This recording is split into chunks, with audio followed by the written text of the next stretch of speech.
Martin Luther King e Malcolm X, dois líderes que lutaram pelo direito do povo negro lá nos Estados Unidos, são os personagens da peça O Encontro. A primeira montagem no Brasil do texto norte-americano tem direção de Isaac Bernat e adaptação de Rogério Correia. Vamos ver. Não vamos deixar ninguém nos fazer mudar de ideia. Não importa que canção vocês cantem, ninguém nunca conquistou a sua liberdade cantando. Por outro lado, se você está preparado para agir... Vingança? Essa união que você busca? De um lado, um pastor protestante pacifista. Do outro, um ativista que acreditava na violência como meio de autodefesa. Os dois lutaram contra o racismo nos Estados Unidos nas décadas de 50 e 60. E mesmo mais de 50 anos depois, o tema segue atual. O mito da democracia racial está caindo por terra.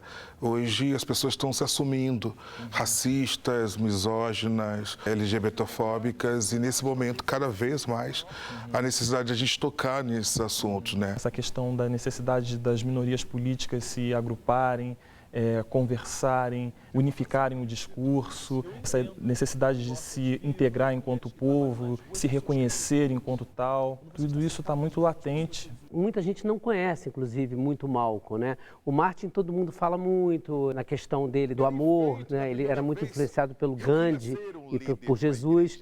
Mas o Malcolm sempre foi um pouco mal visto, como um líder muito radical, um líder mais contundente, né, de ações mais duras.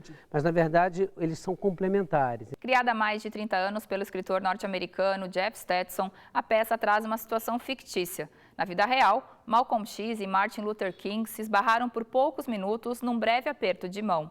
Os dois foram assassinados nos anos 60 com a mesma idade, 39 anos. Aqui no palco, os ativistas se encontram numa longa conversa neste quarto de hotel. O encontro fictício, não por acaso, se dá no Harlem, bairro de Nova York, que é um reduto da cultura negra, onde Malcolm X viveu. O ativista era muçulmano e foi assassinado pela entidade rival durante um discurso.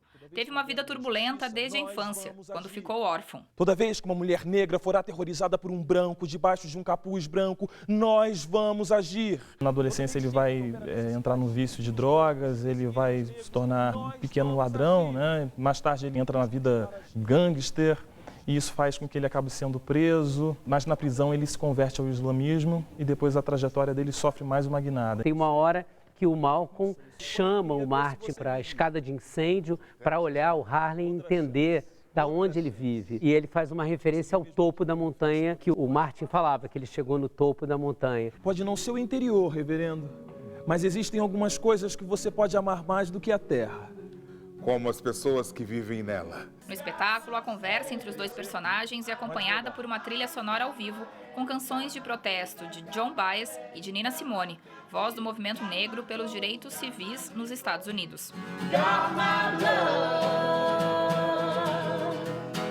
Os atores comentam que o ativismo de Martin Luther King e de Malcolm X ainda ecoa, inclusive no Brasil.